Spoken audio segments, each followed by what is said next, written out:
सदाशिवसमारम्भां शङ्कराचार्यमध्यमाम् अस्मदाचार्यपर्यन्तां वन्दे गुरुपरम्पराम्.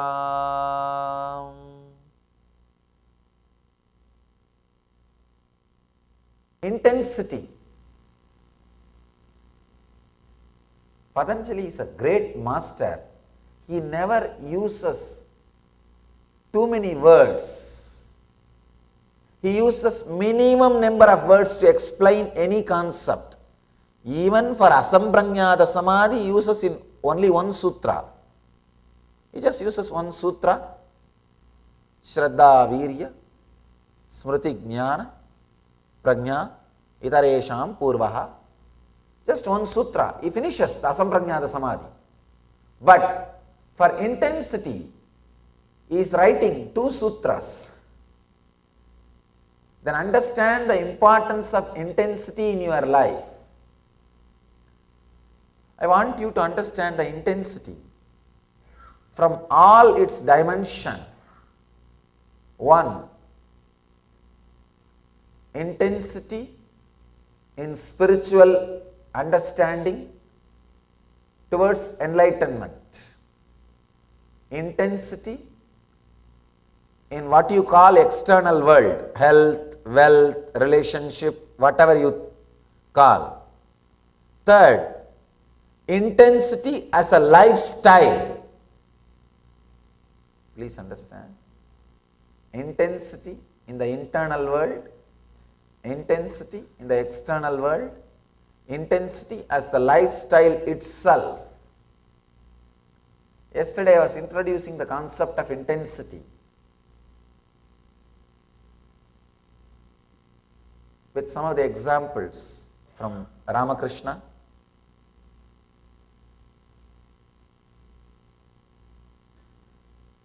The whole Vedic tradition which teaches the science of Jivan Mukti stands on this one concept, intensity.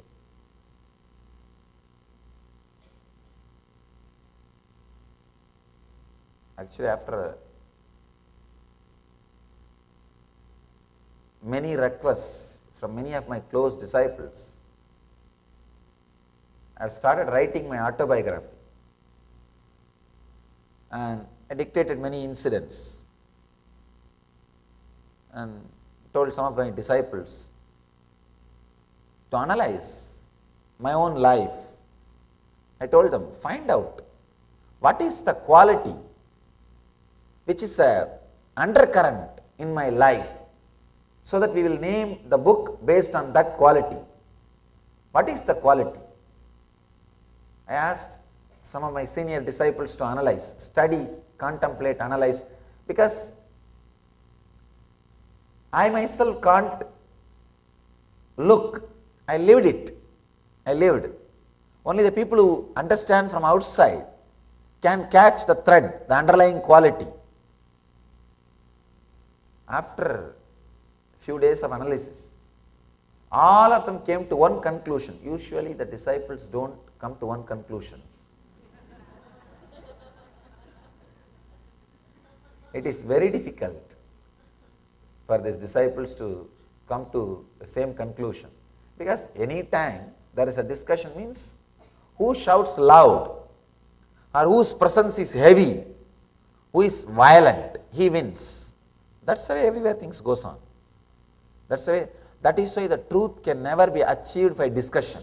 No. It's very rare. If all of them fall in tune and come to one conclusion, then it can be truth. But as long as there are different opinions and people are not able to convince one another, who is going to win? Only the person who has strong voice. The idea might is right is going to be the winning idea. And whatever is said and done, that is the way the world is functioning. You may say, no, no, no, that is not, that should not. I am not saying it should be or it should not be. All I am saying is it is the way it's happening. I have a story for you.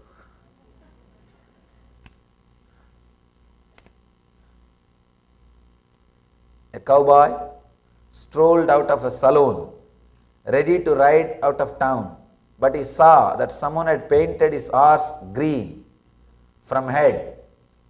The cowboy stormed back into the saloon. Which one of you painted my horse green? He demanded. A huge, mean-looking, strong guy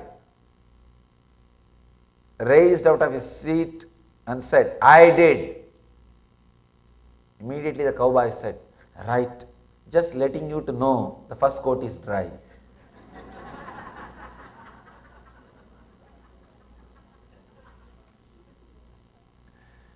It is just the power that decides.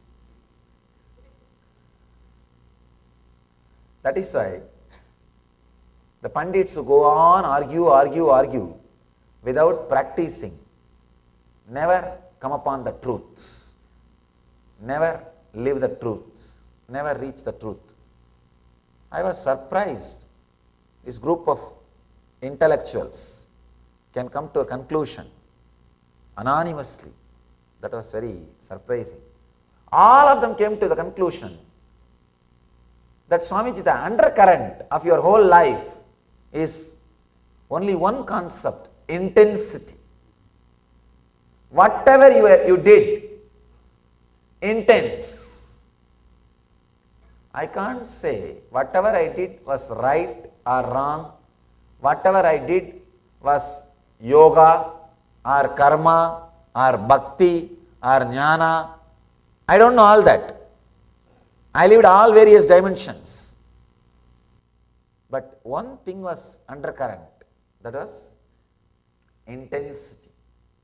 Intensity was the undercurrent of the whole life.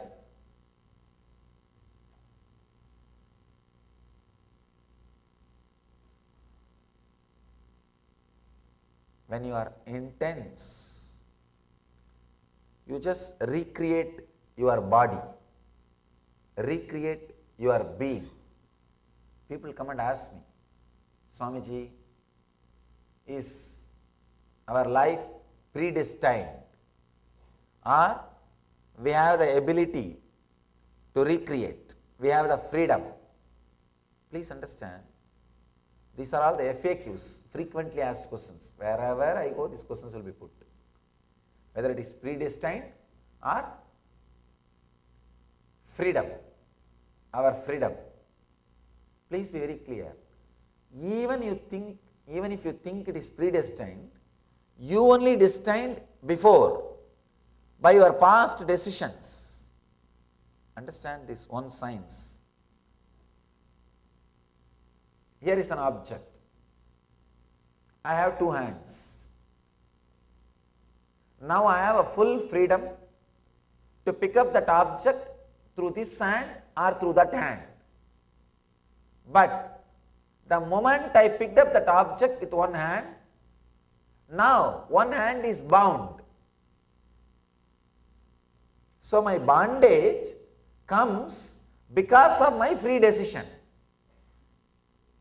So all your bondages which you are having now, wherever you think your life is predestined, your bondage comes because of your free decisions which you made in the past.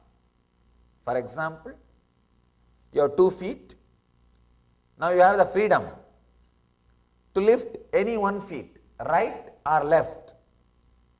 But the moment you lifted 1 feet, now you are bound. You can't lift the other feet. So your very free decisions creates the boundary, creates the destiny in which you will be living. So you have freedom to create your destiny. Whatever you think is your destiny, whatever you think the bondage which you have, it is your past decisions that made this bondage happen. Now, you have the energy, intelligence to undo or to rearrange or to recreate or to reorganize. Please understand. If you have intensity, this moment, you can shake the whole thing, undo the whole thing, and bring yourself back to that complete freedom. And start creating new destiny. Living in that complete freedom, ability to make your new destiny every moment is what I call living enlightenment. You are free to live your freedom. You have intensity to create or recreate what you think or what you call as your destiny, as your future. This is what I call living enlightenment. Understand? The living enlightenment is a tremendous freedom. It is a capacity of your being, ability of your being. I can say the ability to make yourself available to the present moment. Ability to make yourself available to the present moment. When you are intense, very strong, every moment you will have freedom to undo all the decisions you made which is responsible for your present bondage and do new things which will create your new destiny. For example, if you are standing in one leg, if you are intense, you can relax, stand in two legs. Now you will have the freedom to create your new destiny, either lifting the other leg or lifting the same old leg or running or walking. You have the freedom to make decisions about the future. So Patanjali gives intensity as a technique for living enlightenment. Samadhi itself can happen to you in many ways. Very beautifully Ramakrishna says, even if somebody asks for mukti, I don't think twice, I just give it. But if somebody asks for bhakti, I wait. I wait. Understand? Bhakti means intensity to live enlightenment, intensity to radiate samadhi. That is what Ramakrishna calls it as bhakti. When Patanjali uses the word intensity here, he means intensity to live enlightenment, intensity to constantly remember enlightenment, remember Jivan Mukti itself.